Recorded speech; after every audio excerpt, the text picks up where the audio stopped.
కోళ్ళతో రప్ప రప్ప రప్ప కోళ్ళ కలిసింది. మరి రాజ్యం మీద ఏమి నడుస్తుంది, గాలి ఎటు మలుతుంది, జూబ్లీహిల్స్ ఎలక్షన్ దగ్గర రాబోతుంది, ఈ స్థానిక సంస్థల ఎలక్షన్ల కథ దగ్గర రాబోతుంది, మూతి ముంగరికి వచ్చి కూర్చుంది. మరి దేనికి ప్రచారం ఉంది, పలుకుబడి ఉంది అని తెలుసుకుంటా. గాలి ఇప్పుడు దేనికి ఉంది, ఏ పార్టీకి ఉంది ఇప్పుడు ప్రస్తుతానికా జూబ్లీహిల్స్ కదా ప్రస్తుతానికి అయితే ఇక కేసీఆర్ ఉన్నది ఉన్నది కాంగ్రెస్ వ్యతిరేకంగా ఉన్నది. ఎందుకు ఎందుకుందని ఆయన చేసిన కార్యక్రమాలు ఆయన చేసిన హామీలు అమలు చేస్తలేడు. బీజేపీలో కథ ఎట్టుంది తాత? బీజేపీ పేరు లేదు, ఇక పేరు లేదు, ఊరు లేదు ఇక. మరి కేసీఆర్ అంత పంచాయతీ అవుతుందట ఇంటే అంత. మరి జనాలు వాళ్ళకే సఖి లేదు, వాళ్ళే సమర్థించుకోవడానికి ఇది లేదు, వీళ్ళు జనాలను ఉద్ధరిస్తారు అని అంటారు కదా. మరి ఉన్నాయి కానీ ఇప్పుడైతే కాంగ్రెస్ కు వ్యతిరేకంగా నడుస్తున్నది. సరే తాత పైన బాయ్ పిల్ల. ఇప్పుడు ఏం లేదు పిల్లగా, ఇప్పుడు పెద్ద మనిషి కేసీఆర్ బాయ్ కాయనే పంతుండు, పెద్ద మనిషి కేసీఆర్ బాయ్ కాయనే పట్టుకుంటుండు. మరి బిడ్డ కడప జరిగింది, పంచాయతీ సరకుండా హరీష్ రావుని ఏమో బదనామం చేసిరి, నువ్వే కారకూడవు, నువ్వే చేసినావు, నువ్వు చేయబడికేనే మొత్తం ఇదంతా జరిగిందని ఇప్పుడు ఆయన మీదకి, సంతోషం మీదకి, హరీష్ రావు మీదకి బదనామం మోపి చేసింది. కవితమ్మా మరి పంచాయతీ నిజమైన పంచాయతా, ఉత్తుత పంచాయతా? అది మనకి ఏం తెలిసి ఉంటుంది అంత దైవాదం, మీరు పెద్దలు మీరు చూడాలి, మరి మాకు ఎట్లా తెలిసి ఉంటుంది? నాకు కూడా ఈ పంచాయతీ అంతుపడతలేదు, ఒకరేమో డ్రామా అంటారు, ఒకరేమో నిజమే అంటారు. వినాలి కదా, మీరు చెప్తే మీరు పెద్దోళ్ళు కదా, మా దగ్గర మాకు ఏం తెలిసి ఉంటుంది? మీ అడుగు చేయడం మేము అడవన్నా గుసగుస ఏమనుకుంటారు? ఏం లేదు, ఏం తెలుస్తుంది మనకి, ఎట్లా తెలుస్తుంది? మనం ఏం చెప్పలేము, మనకి ఎట్లా తెలుస్తుంది? ఏం తెలియదు, మనకి తెలియదు. అది పెద్దోళ్ళు మీ చేయాలో మేము నడతాం అంతే. ఇక మీరు ఎట్లా మా చిన్నపిల్లలు మాకు ఏం తెలిసి ఉంటుంది? ఏంది ఎలక్షన్ స్టంట్ ఇది? జూబ్లీహిల్స్ లో పోటీ చేశాడా కవితక్క? అమ్మని సావిరంగా ఈ మొగోడు ఇంకా కొత్త ముచ్చట పట్టుకొచ్చిండే, పోటీ చేసి కేసీఆర్ ను ఉడగొడదామని కాంగ్రెస్ గెలిపిద్దామని చూస్తుంది కవితక్క. నిజమా? నేను చూడలే పేపర్ లో సగం ఓట్లు చీల్చేస్తుందట కవితక్క. వీడికే కవితమ్మ బయటకు వచ్చి హరీష్ కు, సంతోషకు మరక పెడితే ఆ మరక చల్లకుండా అది మాంతదా మానదా అని ఇప్పటికే భయపడుతుంటే మళ్ళీ మోపు చేసిరా వేస్తుంటారు అప్పుడప్పుడు. అయితే మరి ఇప్పుడు కవితమ్మ వచ్చానా జూబిల్స్ కు రంగంలకు? దీత మన కేపాల్ గిట్ట వస్తాడట. వస్తే నీ దండం పెట్టి సందులు బొందులు ఇదే కథ. ఇక రాకపోగా తాత జూబిల్స్ ఏది నెగ్గాను?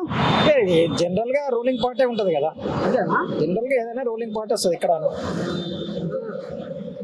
రూలింగ్ పార్టీ ఉంటది కదా. మరి ఇప్పుడు బీఆర్ఎస్ కి వెళ్ళి సునీతనేమో రంగంలో దింపిరు, అదే రాములు. మరి సానుభూతి ఉండదా ఏమన్నా గట్టిగా గోపీనాథ్? ఉంటది కానీ ఇప్పుడు కొంచెం జనాలకి ఇట్లా కొంచెం ఎలక్షన్ రూలింగ్ పార్టీని చూస్తుంటారు కదా. ప్రతిపక్షం ఉందనుకో, ప్రతిపక్షం వల్లే గవర్నమెంట్ లో పోవట్టే, ఇప్పుడు ఏమో కూడా గెలవని అలా పోతా అని చెప్పలేము కదా, అట్లా అని చెప్పి చూస్తుంటారు అన్నమాట. పరిణామాలు ఏమొస్తే చూసుకుంటా గమనిస్తా. సరే ఈ కోయిల రామాయణకి ఇట్లా ఉంది, ఇదే కదా కోయిల చెప్పినా. ఏ ఊరు మనది? నల్గొండ. మరి పట్నంలోకి వచ్చినావు మగోనివి? పట్నం అంటే చిన్న ఉన్నప్పుడు ఇక్కడే పెరిగినాం, అది మా నాయన పుట్టి పెరిగిన ఊరు. నేను చిన్న పర్సన్ హైదరాబాద్. అయితే నువ్వు ఈయన పుట్టావు మగోని, పుట్టి పెరిగి సంసారం ఈయన నడిపిస్తున్నావా? ఓటు ఎక్కడ ఉంది తాత? ఓటు ఇక్కడనే ఉంది. మరి ఇప్పుడు రేపు జూబిల్స్ కథ ఏంటి? రేపు ఎవరికి గెలవబోతున్నారు జనాలు? గుసగుస ఏమనుకుంటున్నారు దాని గురించి అసలు నాకు తెలియదు. ఏముంది, ఎలక్షన్లు ఉన్నాయా? అయితే ఇక నీకు రోజు పెన్నంతో ముచ్చట, పొలగాలతో ముచ్చట ఇదే. ఇక రాజ్యం ఏమన్నా కానీ ఎక్కడైనా పోనీ నీకు సంబంధం లేదా? అదేం లేదు, పొద్దున లేస్తాము, ఆటోకి వస్తాము, ఇంటికి పోతాం, తింటాం, అనుకుంటాము అంతే. ఇక పక్కడికి ఏమైతుంది, ఊళ్ళో ఏమైతుంది, వాడకట్ట ఏమైతుంది, రాజ్యం ఏమైతుంది, ఏ నాయకుడు ఏమంటుడు, ఏది లేదు. మాకెందుకు, మాకు చేస్తేనే బుక్కడు వెళ్తుంది, లేకపోతే వెళ్ళదు. అవన్నీ కూర్చుంటే మాకు తెచ్చి పెడతారు వాళ్ళు. పక్కింటి సంవత్సరం కూడా పట్టించుకోవంటే ఏమైనా నొల్లి పంచాయతీలు అయితే పోయి అడుగుతాము. అదే పోతావా? మన పని మనం చూసుకుంటాం కదా ఫస్ట్. వరంగల్ మరి పట్నంలో తికారా పెట్టావా? డ్యూటీ చేస్తా ఇక్కడ రైల్వేలో. ఇంట్లో ఉంటావా? మెట్టి కూడా ఎట్టుంది బతుకు? మంచిగా ఉంది. అదేనా? అప్పుడెట్టుంది ఇప్పుడెట్టుంది? అప్పటికి ఇప్పటికి కాలం మారింది. అంతేనా? ఖర్చులు ఎక్కువ అయినాయి. అదే కేసీరావుకు కవితకు పంచాయతీ అయిందట, ఎరికేనా నీకు? ఎరికే. ఏమనుకున్నాట? ఏమనుకున్నారు? ఇంకేం చెప్పలే. ప్రచారం ఎవరికి బాగుంది, రేపు జూబ్లీస్ ఎలక్షన్ రాబోతున్నాయి. మాదే మాదే అని ఎవరు పట్టకాలు సంఘాలు గుద్దుకుంటున్నారు. మరి ఇప్పుడు జనాలు ఏమనుకుంటున్నారు? కొద్దిగా టైం పడుతుందండి. అది గత ప్రభుత్వం ఏమో అప్పులు చేసి వెళ్ళింది కదా, ఇప్పుడు కొద్దిగా డెవలప్ కావడానికి కొద్దిగా టైం పడుతుంది. అదే మరి ఇప్పుడు మేము సంసారం జర్ర చిన్నగా మెల్లగా ముందర తీసుకుపోతున్నాము. ఇక అప్పు సప్పు అయింది కాబట్టి ఇక చిన్నగా మెల్లగా శ్రీఖండిలో కదులుతున్నాం. అయ్యా జర్ర ఓపిక పట్టున్నారని కాంగ్రెస్ వాళ్ళు అంటారు.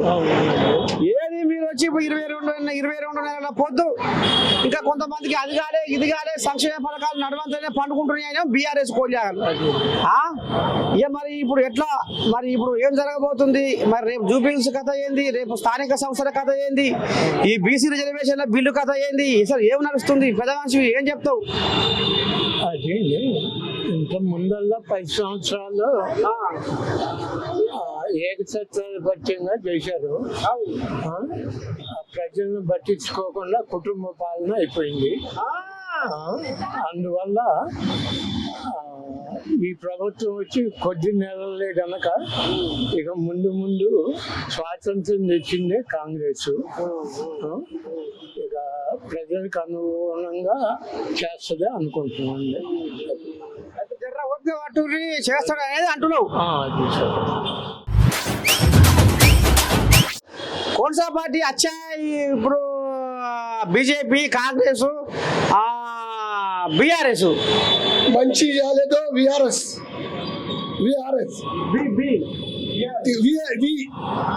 చంద్రశేఖర్ బాగుంది, మంచి ఉంది. కాంగ్రెస్ మంచి ఉంది. కాంగ్రెస్ అవి మా ఫ్రెండ్స్ ఉన్నాయి, చాలా మంచి ఫ్రెండ్స్ ఉన్నాయి. విఆర్ఎస్ దేవి ఉన్నాయి, మాకు ఎంఐఎంకి ఉన్నాయి, మొత్తం పాలిటిక్స్ లో ఉంది ఫిలిం. ఎంఐఎం దోస్తు కాంగ్రెస్ బీఆర్ఎస్ అన్న రెండు ఒకటి ఉన్నాయి, మంచి క్వాలిటీ ఉన్నాయి. ఎంఐఎం రన్నింగ్ कांग्रेस भी रनिंग है तो फिलिंग अभी फ्यूचर ला बीजेपी भी है तो लिंक एमआईएम से मंची है. जुबलीहिल्स है ना? जुबलीहिल्स में कौन सा पार्टी उधर ज्यादा है? अरे మా మండల్ షేక్పేట్ మండల్ లెక్కే మాకు హౌస్ మా మంచిని విఆర్ఎస్ మంచిని చాలా విఆర్ఎస్ ఏం ప్రాబ్లం లేదు. ఏ పార్టీకి బలం ఉందంటావు? చేయి నెచ్చింది. చేయి నెచ్చింది.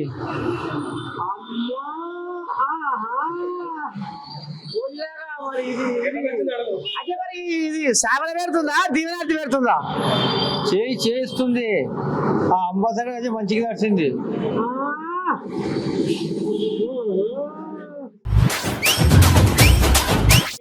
దేవి నవరాత్రులు ఉన్నాయి కదా, ఇప్పుడు ఇక్కడ విగ్రహం తీసుకోవడానికి వస్తున్నాం. పేరు కూడా వచ్చినాయి. అయితే ఈ కథ తాత మరి ఇప్పుడు గాలి ఎవరు నడుస్తుంది తెలంగాణ? ఇప్పుడు బీజేపీ బీజేపీ పడుకుంది అంటారు. లేచిందా? లేస్తుంది. కిందికెళ్ళి జనాలు మారుతున్నారు కాబట్టి అందరు ఇంటర్ చూపిస్తారు లోపల వాడు లీడర్ కరెక్ట్ లేక జర ముందు రాకొచ్చారు. జూబ్లీహిల్స్ లో ఏమైనా ప్రచారం చూపిస్తుందా బీజేపీ? తప్పకుండా పంచుకుంటుంది. కింది శాప కింద నీరు లేక వెళ్ళిపోతున్నది అంటే ఖచ్చితంగా. రామచంద్రయ్య వచ్చినాక నిద్రపోతుందా పార్టీ, ఉరుకుతుందా? ఏది కొంచెం ఒకటి జర మూమెంట్ అవుతుంది. ఇక బండి సంజయ్ ఉన్నప్పుడు అలాగుండే, ఇది జర అంతే, ఇది కాదు కదా. దొరికిపించిందట మరి దొరికిపించాడా ఈ ఏమో ఇక అది మాత్రమే చూస్తే తెలుస్తుంది. ప్లానింగ్ ఉన్నాయి. అయితే ఇక లీడర్లు వచ్చిన కొద్దీ మెల్లమెల్ల జరుగుతున్నాయి. పెద్ద ఎత్తున భారీగా అవుతుంది. అయితే బీజేపీ పుంజుకుంటుంది అంటే తెలంగాణ మొత్తం అలా ఖచ్చితంగా ముందుకుంటుంది. అంతే బీజేపీ అంతేనా అంతే ముగ్గురు బదులుకురా ఎట్లా బీజేపీ నో డౌట్. ఎట్లా సెంట్రల్ పవర్ అవసరం జనాలకు అంతే. ఇక బీజేపీ అవసరం. అలా ఇప్పుడు ఈ కర్లకుంట్ల ఇంటి పంచాయతీ నిజమైన పంచాయతా అది ఉత్తుత పంచాయతా? కవితమ్మ పక్క జరిగింది, హరీష్ రావు మీదకి, సంతోషం మీదకి ఇక మచ్చ తెచ్చింది, వాళ్ళే కాలకులు, మా అయ్యను మా అన్నను బదనాం చేస్తుంటని కవితమ్మ దిక్కు గగ్గోలు పెడుతుంది. ఇది పంచాయతీ ఉత్తదే అంటవా నిజమైంది అంటవా? అది ఇప్పుడు నెక్స్ట్ ఎలక్షన్ల కోసము ఓట్ల డివైడ్ కోసం కావచ్చు. సింపతి అంతే. అలా అన్ని ఉంటాయి. ఇక ఇదే ఒకటే అన్ని లేదు, అన్ని ఉంటాయి. ఎందుకంటే ఆస్తి గురించి ఒకడు, ఇంకో దాని గురించి ఒకడు, పలుకోడి గురించి ఒకడు, అన్ని కలిస్తేనే ఒకటి అవుతుంది. ఇక ఒకటి జరుగుతుంది అంటే అన్ని ఉంటాయి అన్నమాట. అది ఖచ్చితంగా ఆస్తుల పంచేది. ఖచ్చితంగా డివైడ్ అయిపోతుంది. ఎన్ని రోజులు ఉంటుంది? అన్నదమ్ములు అయినా కానీ ఎవరు అయినా కానీ ఎన్ని రోజులు ఉంటారు? ఎన్ని రోజులకు ఒక రోజు వేరు గారా? వీళ్ళది మీద అయింది, సమయం వచ్చింది అయింది అంతే. సమస్య లేదు ఇక అందులో. మనసు పరదలు వచ్చినప్పుడు కలిసే ప్రసక్తి ఉంటుంది. ఇక ఏమైనా కొంచెం మన భేదాలతోటే ఉంటాడు ఇక మనిషి. ఇది కథ తక్కువైతుంది. మరి ఆ జూబిల్స్ కథ ఏంటి? గాలి ఎటు మళ్ళీ అదా రేపు జూబిల్స్ రా మొత్తం టీఆర్ఎస్ వచ్చినాకనే మళ్ళీ అన్ని మళ్ళా అంతే.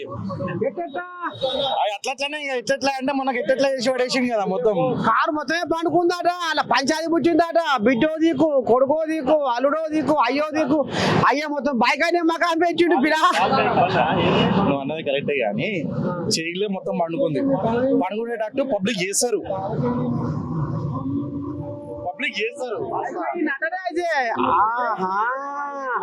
చెప్పిరా ఎట్టండి సంసారం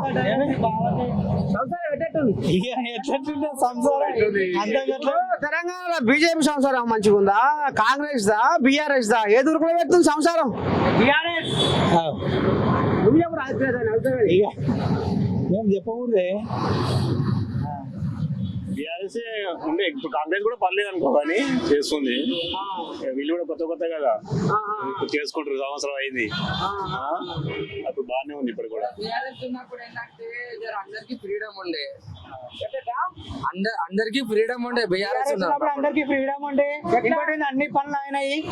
పెన్షన్ కరెక్ట్ టైంకి వచ్చింది, రైతు బంధు కరెక్ట్ టైంకి వచ్చింది, రైతు బీమా కరెక్ట్ టైంకి వచ్చింది.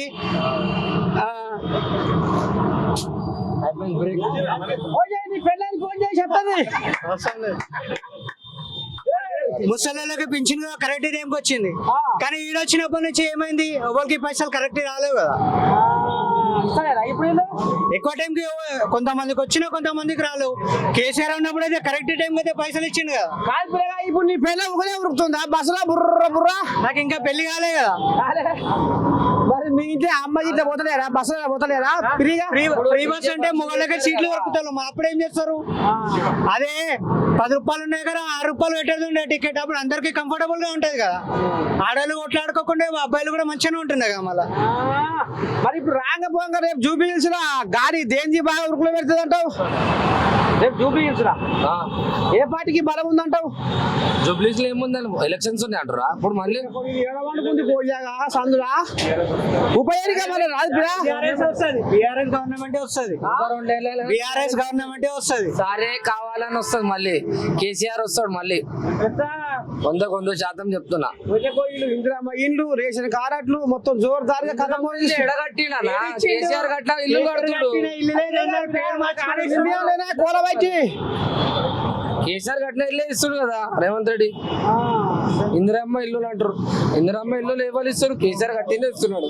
కాంగ్రెస్ పథకాలు పెట్టినా ఉరుకులో పెడితే అంటారు కాదు. ఏం పెట్టలేదు, పథకాలు పెట్టిర్రు. అది ఎవరికి? లేడీస్ కి. మగవాళ్ళకైతే పనికొస్తున్నాయేమన్నా వస్తున్నాయా చెప్పు? మనకు పని లేదు ఇప్పుడు. ఇప్పుడు నీకు ఏం కావాలి? ఏం మాకు పిల్లలకు 3000 4000 వేయండి అకౌంట్ లో. మాకు ఖర్చు మొత్తం డైలీ 100 రూపాయలు ఖర్చు ఉంటుంది. మాకు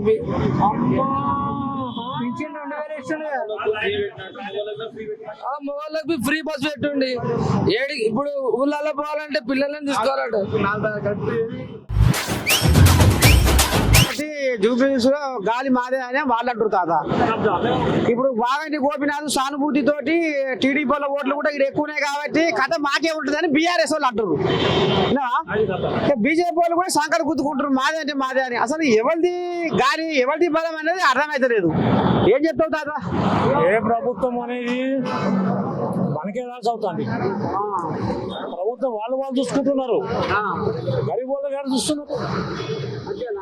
అదే ఇప్పుడు ఏడు వచ్చినా రేషన్ కార్డు ఇస్తున్నారు, ఇందిరామ ఇండ్లు, సన్న బియ్యము అంతే కదా.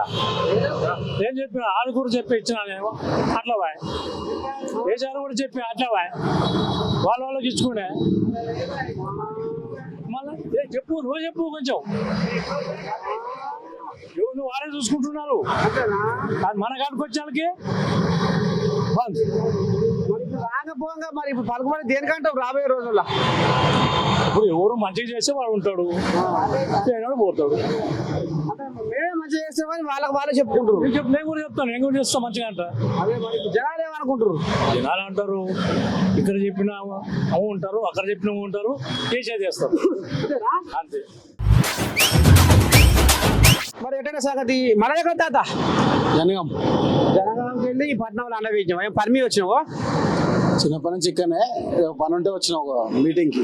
అట్లా మరి ఏంది కథ? మరి ఇప్పుడు కేసీరావుతో బీజేపీ పంచాయతీ పెట్టుకుందా లేకపోతే డ్రామా నడిపిస్తుర్రా? ఏముంటది ప్రతి ఇంట్లో, ఇప్పుడు మన ఇంట్లో కూడా ఉంటది కదా పంచాయతీ, ఉంటుంది. ఇంటికి మంచిపోయే కానీ అంతే. కాకపోతే అలా బయటకు వచ్చినా బయటికి రాదు. అదే మరి మా బావ తప్పు చేసిండు, మా చిన్నమ్మ కొడుకు తప్పు చేసిండు అని అలాగే నూకింది. మరి అయ్యేదనుకుంటే వీళ్ళు తప్పు చేసిర్రా?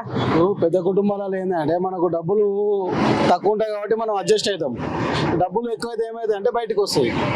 ఇప్పుడు 1000 రూపాయలకి 1,00,000 రూపాయలకి కోట్లకి తేడా ఉంటుంది కదా. డబ్బులను బట్టి సమస్య పెద్ద కనబడుతుంది, డబ్బులు తక్కువ ఉంటే సమస్య చిన్న కనబడుతుంది. వాడు రాజకీయ నాయకులు కాబట్టి బయటకు వచ్చింది. ఇప్పుడు మన ఇంట్లో గాలిలో కానీ బస్సులో కానీ కొట్లాటాలు చాలా మందికి ఉంటాయి, రకరకాల సమస్యలు ఉంటాయి. అవి ఎందుకు బయటికి రావు? వాళ్ళు అడ్జస్ట్ అవుతారు. ఇది వ్యవహారం కోట్లతో కూడుకుంది, రాజకీయం కాబట్టి బయటకు వచ్చింది. రాంగపోగా జూబ్లీస్ కథ ఏం సార్ తాత? జనాలు ఎటు మొక్కుతున్నారు ఇప్పుడు? అందాదా కాంగ్రెస్ అంటుర్రా, బీఆర్ఎస్ అంటుర్రా, బీజేపీ అంటుర్రా? దేన్ని కలవరిస్తున్నారు జనాలు నిర్ణయారా? ప్రస్తుతం మేమైతే వ్యాపారం చేస్తామే. ఉన్న పరిస్థితులు అయితే మార్కెట్ రొటేషన్ లేదు, డబ్బులు ఆగిపోయినాయి, ఎవరి వ్యాపారాలు నడవట్లేదు. మేము ఎక్కడో ఉప్పలు బోడుప్పలు ఉండి వ్యాపారం చేసుకునే వాళ్ళం ఇక్కడికి వచ్చినాం, నాంపల్లికి వచ్చినాం. ఎందుకు వచ్చినాం? వ్యాపారాలు అక్కడ లేవు కాబట్టి ఎక్కడ అవసరం ఉంది అక్కడికి వచ్చినాం. అది పరిస్థితి. 100% ప్రస్తుతం ఉన్న గవర్నమెంట్కి అయితే ఓట్లు వేసే పరిస్థితులు ఎవరు లేరు. ఓ అమ్మా, ఓ లకవా, ఏవో అయితే ఉంది. అదే దాదా 100కి 200%. ఈరోజు రియల్ ఎస్టేట్ వ్యాపారం నువ్వంటున్నారా? జనాలు అనుకుంటున్నా పిల్లగా రియల్ ఎస్టేట్ చేసే ప్రతి ఒక్క వ్యాపారి ఇప్పుడున్న గవర్నమెంట్ కి ఓటేసే పరిస్థితులు లేరు. మరి అది పథకాలు ఉరుకులు పెడుతున్నాయట, నువ్వేం కట్టంటావు? ఏమి ఇచ్చిండు? ఇందిరమ్మ ఇండ్లు, సన్న బియ్యము, రేషన్ కార్డులు, ఉచిత కరెంటు, ఉచిత బస్సు. మందికి ఆకలి అయితే ఒకరికి ఇద్దరికి ఇస్తే ఆకలి తీరదండి. రైతు భరోసా, రుణ మాఫీ ఏమైతే లేవండి. మాకు కూడా ఊర్లో వ్యవసాయం భూమి ఉంది, మేము కూడా వ్యవసాయం నుంచి వచ్చిన కుటుంబమే, మా తాతలు కానీ మా తండ్రులు కానీ. ప్రస్తుతానికి అయితే ఇప్పుడున్న గవర్నమెంట్ మీద వ్యతిరేకత అయితే 100కి 200% ఉన్నది. జనాలు బతకలేరండి. టైలర్ షాప్ కానీ, కిరాణా షాప్ కానీ, మోటార్ల షాప్ కానీ, ఎలక్ట్రికల్ షాప్ కానీ, ఏ షాపు కన్స్ట్రక్షన్ సంబంధించిన ప్రతి రంగము జీరోకి వచ్చింది, 0. ఆ పరిస్థితి ఉంటే ఎట్లా ఓటేస్తారండి? ఇప్పుడు నీకు కడుపు నిండితేనే కదా నువ్వు బయటకు పోతావు. మీరే పెద్ద రైతులేరా? రైతులా అంటే నాకైతే పెద్ద అవగాహన లేదు, కానీ నేను రోజు ఫోన్లో చూస్తా, సోషల్ మీడియాలో, ఇన్స్టాగ్రామ్, ఫేస్బుక్. రైతులందరూ మరి రోడ్ల మీద నిలబడి చెప్పులు పెట్టుకొని లైన్లు ఎందుకు పడుతున్నారు? అది బీజేపీ చేసిన కార్యకర్త. నువ్వు టీవీలో చూపిస్తున్నది నిజమా అబద్ధమా? నిజమే కదా, అది కూడా నిజమే.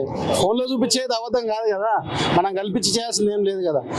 ఇప్పుడు వాళ్ళు వండిస్తేనే ఇప్పుడు రైతన్నలు చెప్పులు లైన్లో పెట్టి దివాలా తీసుకుంటా పని పాటించి పెట్టి అంత తీసి పెట్టి ఇప్పుడు యూరియా బస్తా కొంచెం దిప్పల పడుతున్నారు కరెక్టే కానీ ఇది బీజేపీ వాళ్ళు చేయవలసిన పని అని అనుకొస్తున్నారు. నేను ఏమంటున్నానే, ఇలా వాళ్ళు వండిస్తే మనం హైదరాబాద్ లో మంచిగా తిని 4 పూటలు తిని హాయిగా ఉంటున్నాం. వాళ్ళని ఏడిపించి ఏం చేస్తారు గవర్నమెంట్? నేనేమంటున్నా అంటే మీకు అవగాహన లేదా అంటున్నా. ఇప్పుడు మనము ఇంట్లో పిల్లలు ఉన్నారు, వాళ్ళు అంటున్నావు ఇటు బీజేపీ వాళ్ళు అంటున్నావా కాంగ్రెస్ వాళ్ళు ఎవరైనా కావచ్చు, మనం ఎట్లా చెప్తాం? మనం నిర్ణయించే వ్యక్తులం కాదు కదా.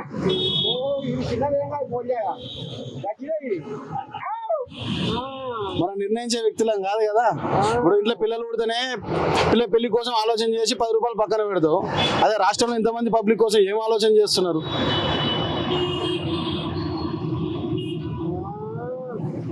అంతే కదా, నడుస్తుంది ఇక సాక చింత నీరు లెక్క 100%. అంబాయి వెళ్ళ పోసుకుంది చెప్పిరా మనది ఎక్కడ కోయలేక మంచి కోయలేదు జర గిరిమల తాత. ఇప్పుడు ఏం తాత గ్యాస్ సిలిండర్లు 3 ఇస్తా అన్నాడు నారాచంద్రయ్య, ఒకటే గది చేసిండాడు, నిజమేనా? ఒకటే చేసిండు. మరి ఇప్పుడు వీళ్ళకు రైతన్నలకు ఏట 20,000 అంటాట అయ్యవనే, మరి ఇచ్చిండా? అయ్యి పడవేసిండు. పోరగాళ్ళకు నిరుద్యోగ వృత్తి కూడా ఇస్తాడట, అవి ఇచ్చిండా?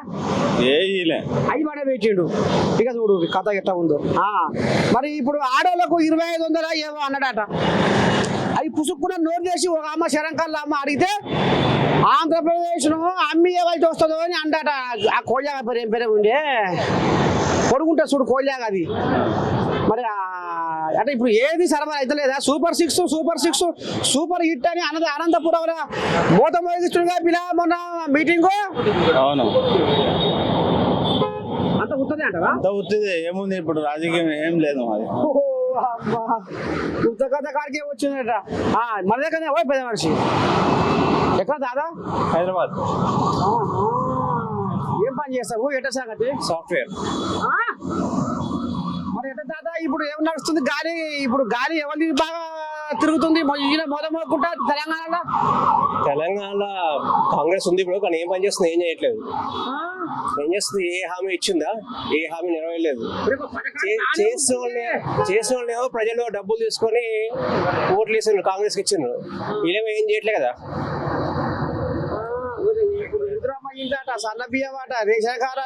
కాళేశ్వరం వల్ల ఎన్ని నీళ్లు ఆదాయని సముద్రంలో కలవకుండా వీళ్ళకేం తెలుస్తుందా? ఎవరు బాగుపడ్డారు?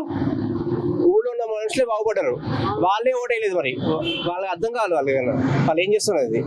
డబ్బులు తీసుకొని ఓటేస్తే సరిపోతుంది. పొక్కలు పడి నీళ్ళు పెడితే అంత ఊరిపోతుంది అని పెట్టలేదు. ప్రతి ప్రాజెక్ట్ కి అవుతుంది కొంచెం. రేవంత్ రెడ్డి ఎందుకు చేయలేదు? మరి ఎందుకు రిపేర్ చేయలేదు? 200 కోట్లతో రిపేర్ చేయొచ్చు, ఎందుకు చేయట్లేదు? ఎందుకు చేయట్లేదు అంటే చేస్తే కేసీఆర్ పేరు వస్తుందని. కానీ ఇంతమంది ప్రజలు ఆగమవుతుంది చూస్తున్నాడా? ఇంతమంది ప్రజలు ఆగమవుతున్నారు నీళ్ళు లేక. మన సమ్మర్లో ఎంత కష్టమైంది పట్టించుకున్నావన్నా? వచ్చి ఇక్కడ పాలిటిక్స్ చేస్తే ప్రజలకు లాభం కావాలి, కానీ స్వలాభం కాదు, ప్రజలకు లాభం కావాలి. అందుకే వాళ్ళని ఎంచుకున్నాం. వాళ్ళు ఏం చేస్తారు ఇక్కడ? కథ ఎక్కడ పోతుంది.